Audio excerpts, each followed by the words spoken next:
Ladies and gentlemen, and this is how to destroy Crusader Kings 3 as the Mongolian Empire by the channel iSorrowproductions. Yes, another Crusader Kings 3 video. I haven't done many, but then again neither did the, I guess, ISP or something, because his obviously most videos are Hearts of Iron 4, then it's Victoria 2, and then I guess some of them are Crusader Kings 3, right? So I think, you know, everybody, like even Bokan, has some video compared to the Hearts of Iron 4 and Victoria 2. Yeah, it's always fun to see Crusader Kings 3 because same developer. But I remember Crusader Kings 2 review from Seth, which basically says that how crazy this game can be, like how there could be horse rulers and God knows what. So the basically scripting can go all over the place, right, depending on your accents, which is fucking awesome. So let's watch it. Remember, we'll flag my reaction. Don't forget to like, subscribe, so I know which type of videos to react tomorrow. Check out the reaction, there's a link in the description, check out the cards, link cards in here.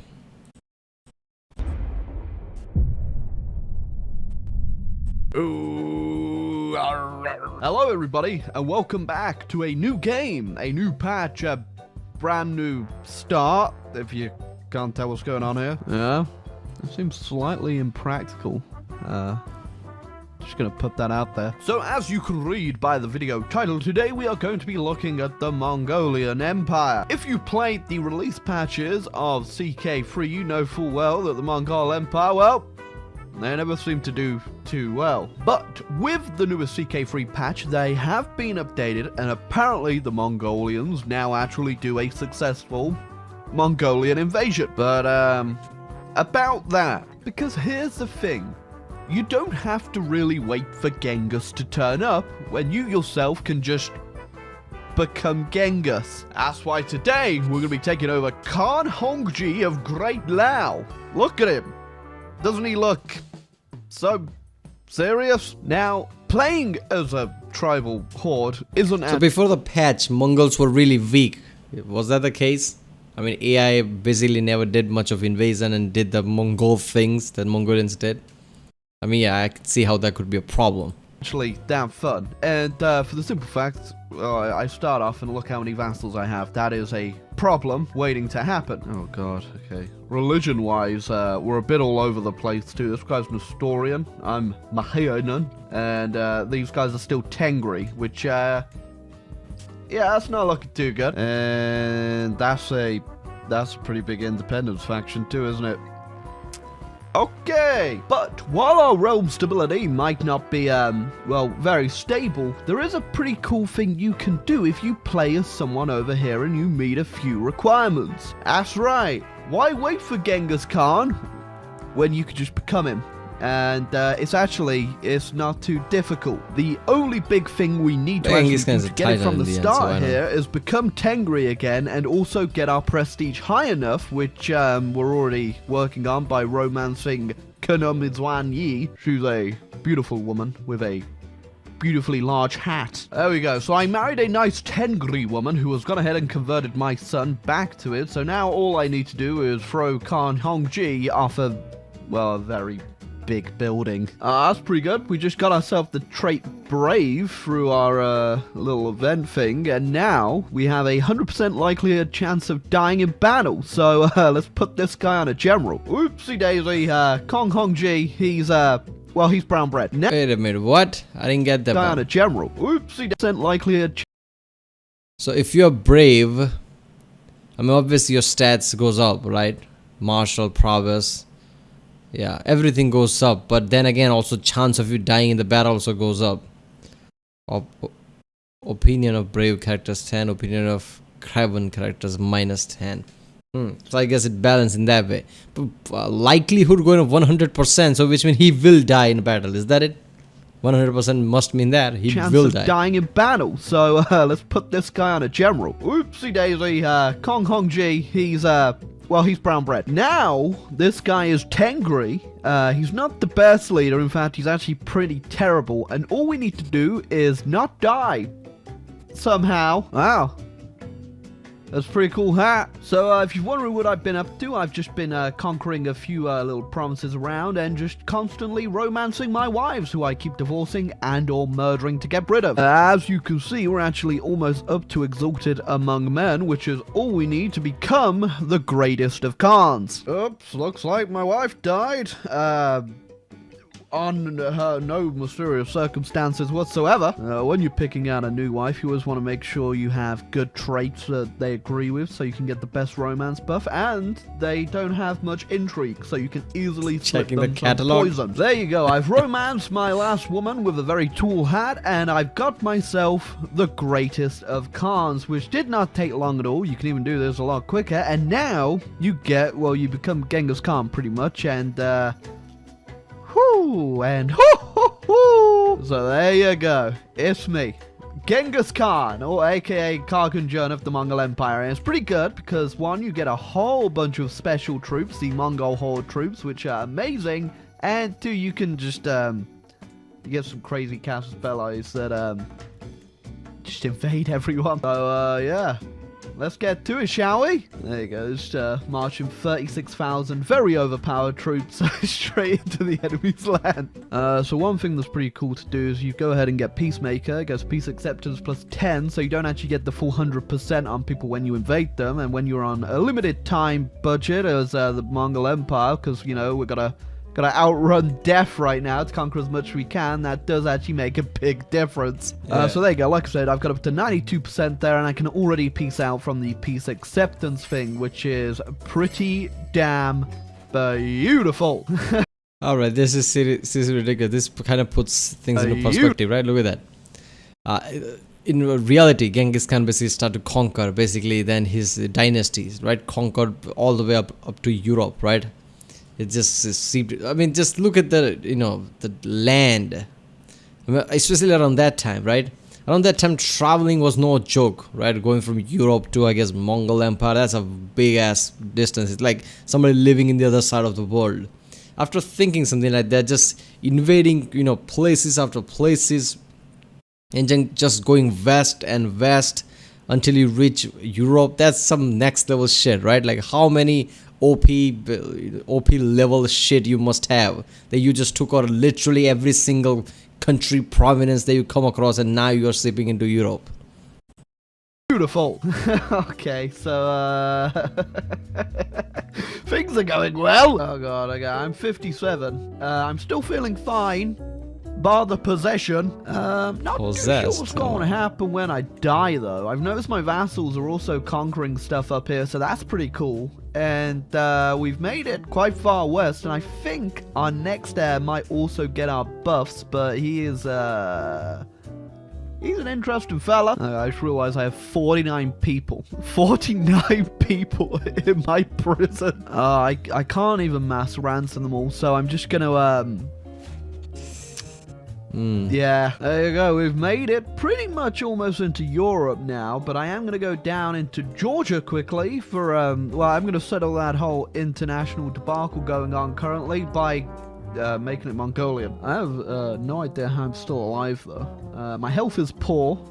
I'm apparently athletic, which is impressive considering I'm 65 years old and look like that. God damn it, I have left behind just a path of destruction on my way over here. I look at my vassals like but here comes a big one. Let's go get some land off the Byzantines. Ooh, I could take all of Bulgaria. I've got to do it. Now, the Byzantines are actually pretty big, so we're going to see how this goes. Well, yeah, they're quite big, but I just absolutely... That's it, fuck it, just took Constantinople. We're going to see how this goes. Well, yeah, they're quite big, but I just absolutely stomped them. You obviously might be thinking this is just playing the game on easy mode, but we'll just wait to see what happens when I die and all this, like, becomes a battle royale, basically. There you go. Yeah, make sure you do actually go through and ransom your prisoners, by the way, because I just get so much gold from doing it that I can automatically just create the Kingdom of Bulgaria and give it to some random Mongolian schmuck like my son. Right, anyway, hungry time. Oh, there you go. I will be dead within the year. He's lived to 72 years old, you goddamn monster. Oh, there you go. he died.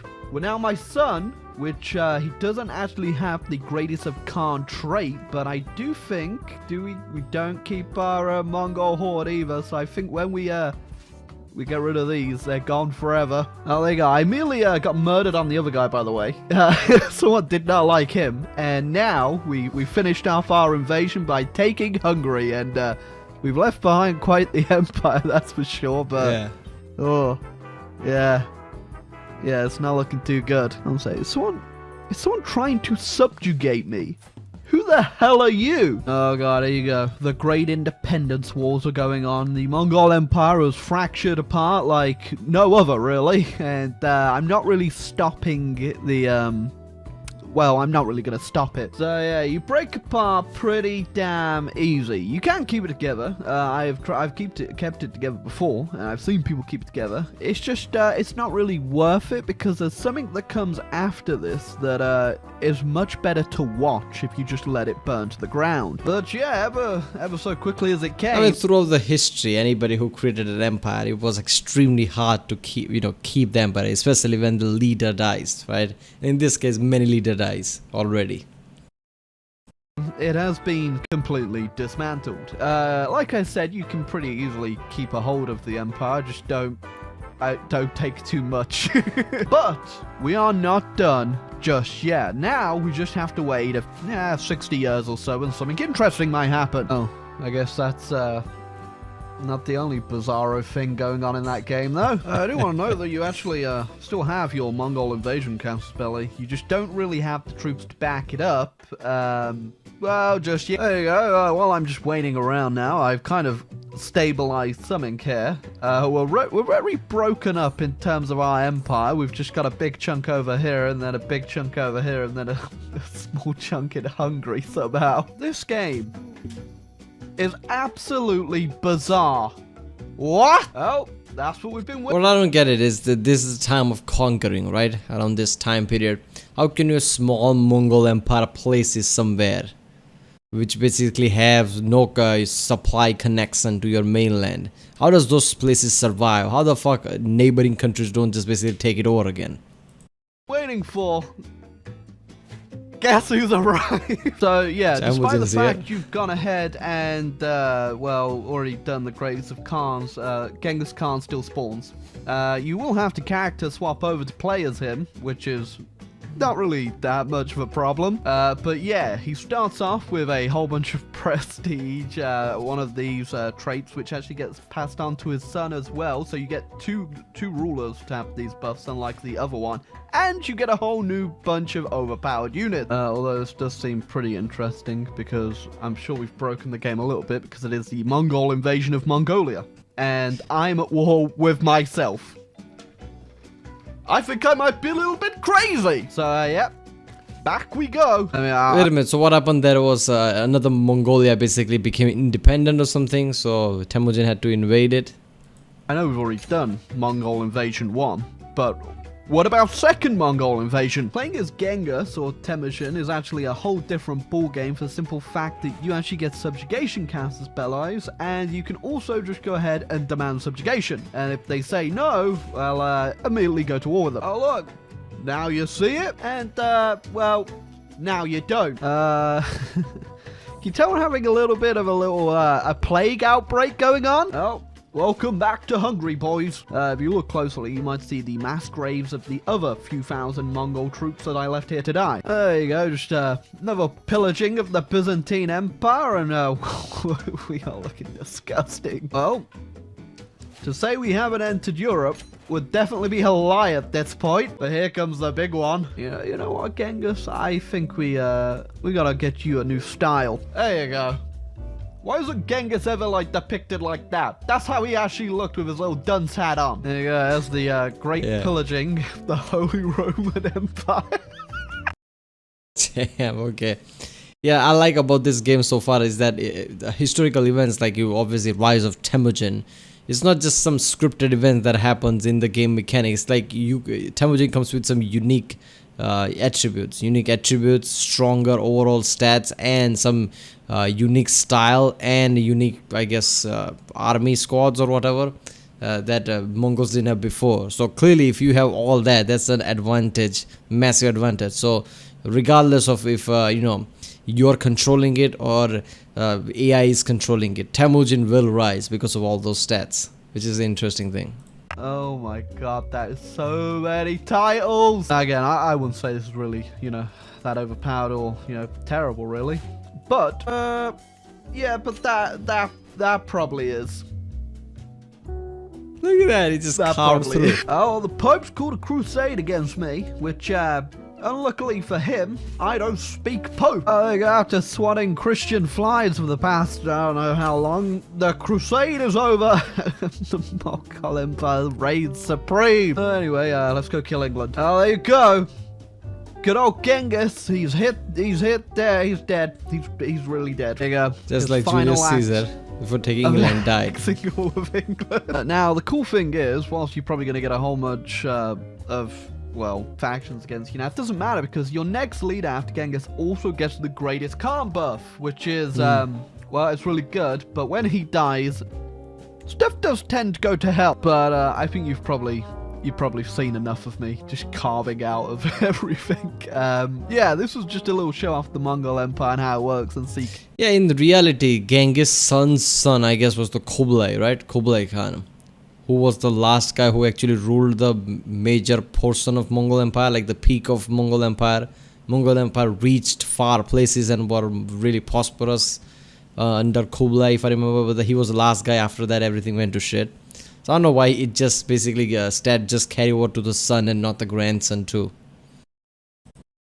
Okay, free. I hope you enjoyed the video. Leave a like, subscribe if you did, and maybe go bleach your eyeballs after this one. Yeah. The new tactic basically Temujin introduced in this game. After it comes like, either do the subjugation or whatever that was, like, basically submit or something, or we invade. That was the real tactics he used, right? And he was really brutal at it. Like, if people basically, didn't give up, like, from the start, after that, he just doesn't leave any survivor and does really heinous shit, right?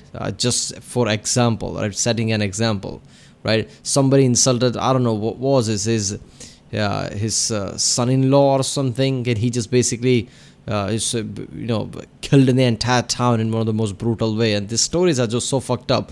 Lots of portion of Europe were empty because of Mongols' effect, Genghis Khan's effect. I mean, that's how fucked up his whole reign was, how many people he killed. This is, yeah. Alright, well, that was how to destroy Crusader Kings 3 as the Mongol Empire by the channel iSorrowproductions. I like Crusader Kings 3 as well. I mean, these are all different timelines from the same company who uses same style of generation of event, which is really good. I guess they're gonna just get better and better, right? Because this is like an experiment. Every time they make a game, I mean, they're testing out different scripts, like how to do what, how something's going to work. So yeah, right, people, I guess I'll see you next time.